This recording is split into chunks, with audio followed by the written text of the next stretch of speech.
আসসালামু আলাইকুম।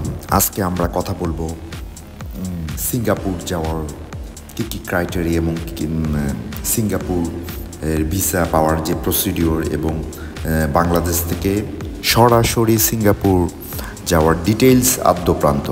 প্রথম সিঙ্গাপুর যাওয়ার জন্য পাসপোর্ট ভিসা লাগবে, যেটা ভিসার জন্য কিভাবে আবেদন করতে হবে, একটা পাসপোর্ট থাকতে হবে এবং ব্যাংক সলভেন্সি সার্টিফিকেট থাকতে হবে, আর যে একটা এনওসি থাকতে হবে যেটা মাস্ট ইংলিশে রিটার্ন হইতে হবে, এবং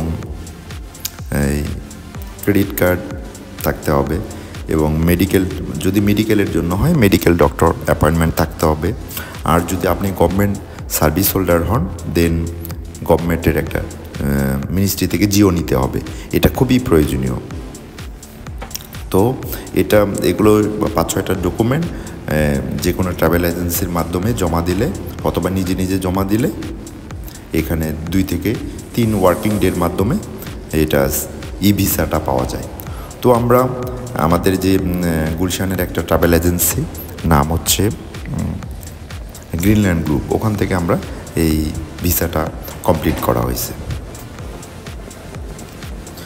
তো আমাদের ফ্লাইট ছিল সকাল 8:30টায়, কিন্তু এখানে বাংলাদেশ ইন্টারন্যাশনাল এয়ারপোর্ট অর্থাৎ শাহজালাল এয়ারপোর্টে মিনিমাম 2.5 থেকে 3 ঘন্টা আগে পৌঁছাতে হবে, কারণ এখানকার প্রসিডিওর অনেক লেন্দি। এখানে প্রায় 2টা স্টেপে 1 ঘন্টা বা 1.5 ঘন্টার মতো এই টিকিট পাইতে সময় লাগে।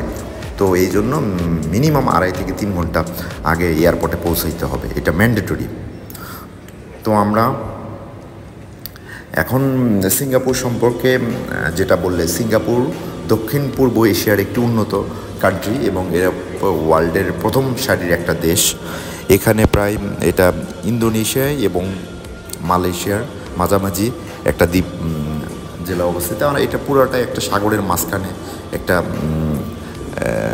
দ্বীপরাষ্ট্র, যেটা হচ্ছে মালয় দ্বীপপুঞ্জ নামে পরিচিত। আর এখানকার এখানকার ল্যাঙ্গুয়েজ 4টা, ইংলিশ, চাইনিজ, মান্দারিন, এরকম আর একটা তামিল এখানে আছে। এবং এখানে সবচেয়ে বাংলাদেশি হিসেবে গর্বের বিষয় যে এখানকার যে প্রায় অনেক, আমরা যে বিমানে আসলাম বাংলাদেশ বিমানে প্রায় আপনার 70 থেকে 80% হচ্ছে তারা ওয়ার্কার এবং স্কিল্ড ওয়ার্কার। তারা এদের মাধ্যমে আমাদের ফরেন কারেন্সি আসতেছে, আমাদের দেশ চলতেছে। এটা আসলে অনেক প্রাউডের একটা বিষয় এখানে আমরা দেখলাম। এবং এয়ারপোর্টের যে স্টাফ, তাদের ব্যবহার অনেক বেটার, অনেক ভালো।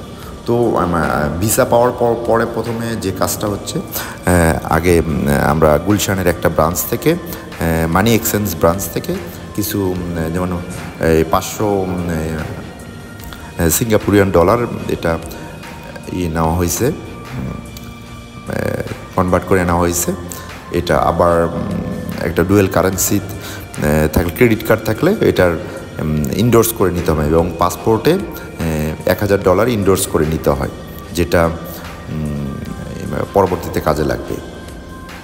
তো আমরা টিকিট পাওয়ার পরে আমরা এখানে ইন্টারন্যাশনাল এয়ারপোর্ট, এই এয়ারপোর্টে আমরা একটু এখানকার যে শপগুলো আছে এই শপগুলোতে একটু সবগুলো দেখতেছি যে এখানে কী টাইপের শপ আছে, রেস্টুরেন্ট আছে, কসমেটিক্স আইটেমস আছে এবং ডিউটি ফ্রি বিভিন্ন ড্রিঙ্কস বা আছে, যেগুলো যারা ফরেনার তাদের জন্য এগুলো তারা ইউজ করতে পারে। এবং তো আমরা বিমানে ওঠার জন্য আমাদের পুরো প্রয়োজনীয় চেকিং সেরে আমরা বিমানের উদ্দেশ্যে রওনা দিলাম। এখানে আমরা এই বিমানটাতে উঠবো। এই যে আমরা বিমানে উঠে গেলাম, প্রায় আমাদের একবার ফ্লাইট জাস্ট রাইট টাইমে 5 থেকে 15 মিনিট ডিলে এরকম ছিল। মোটামুটি ওয়েদার খুব ভালো ছিল।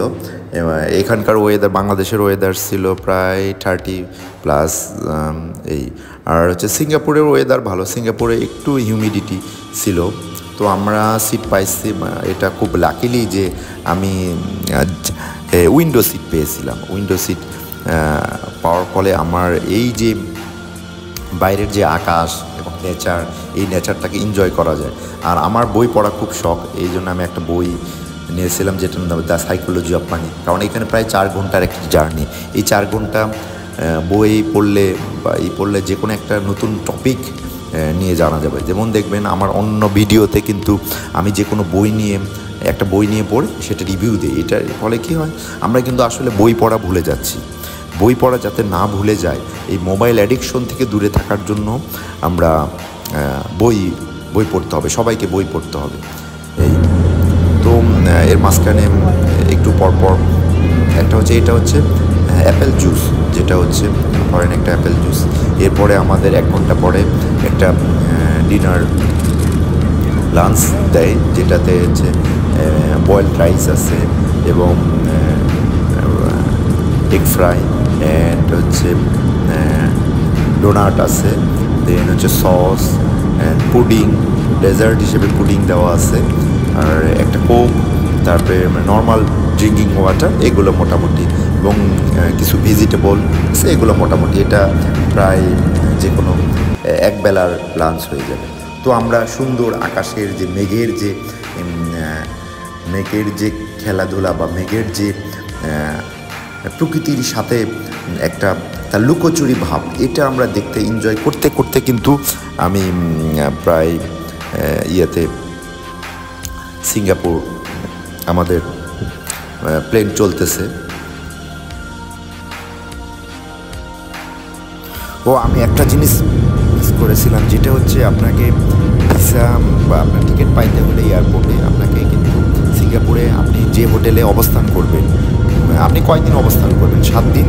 7 দিন কোন হোটেলে অবস্থান করবেন, এটির একটা মিনিমাম 1 থেকে 2 দিনের একটা হোটেল রিজার্ভেশন বুকিং লাগে, এবং আপনি কবে ব্যাক করবেন এটার একটা রিটার্ন টিকিট লাগে। এটা আপনি পরবর্তীতে চেঞ্জ করতে পারেন, এটা অসুবিধা নেই। আর সিঙ্গাপুরের ভাড়া ওই রকম বেশি না, মোটামুটি 50,000-এর মতো বাংলাদেশি, এটা 50,000, 45,000, আবার 60,000, এরকম মোটামুটি হয়। আমরা যেটাতে এটা আপ ডাউন, এটা আবার পরবর্তীতে চেঞ্জ হয় ওই দিনের ফেয়ারের উপর ডিপেন্ড করে বা বিমানের শিডিউলের উপর ডিপেন্ড করে।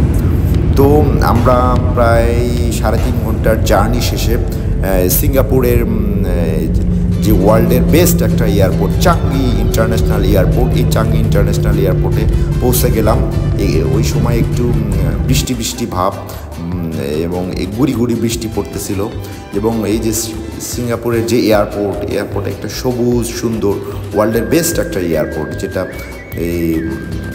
আমরা এই যে ভিতর থেকে বাইরের যে সব কিছু দেখতে পাচ্ছি। এখন এখানকার এয়ারপোর্টটা খুব সুন্দর একটা এয়ারপোর্ট। এখানে গ্রিন হাউস কনসেপ্টটাকে কাজে লাগায়, যে এখানে গ্রিন এনভায়রনমেন্ট, গ্রিন ভাইব কিন্তু ক্রিয়েট করা হয়েছে। এটা খুবই সুন্দর। এটা একটা সাস্টেইনেবল এনভায়রনমেন্টের জন্য, স্ট্রাকচারের জন্য খুবই গুরুত্বপূর্ণ।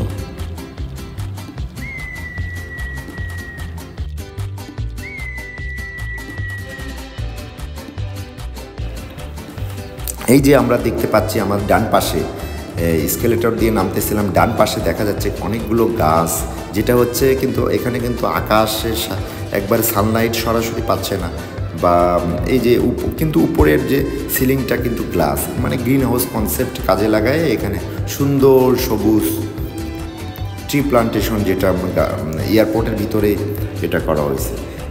এবং যেমন এখানে লেখা আছে, legacies are not born, not inherited, legacies are earned, not inherited. মানে লিগেসিটা হচ্ছে আর্ন করতে হয়, নট ইনহেরিটেড, এটা মানে বংশসূত্রে পাওয়া যায় না।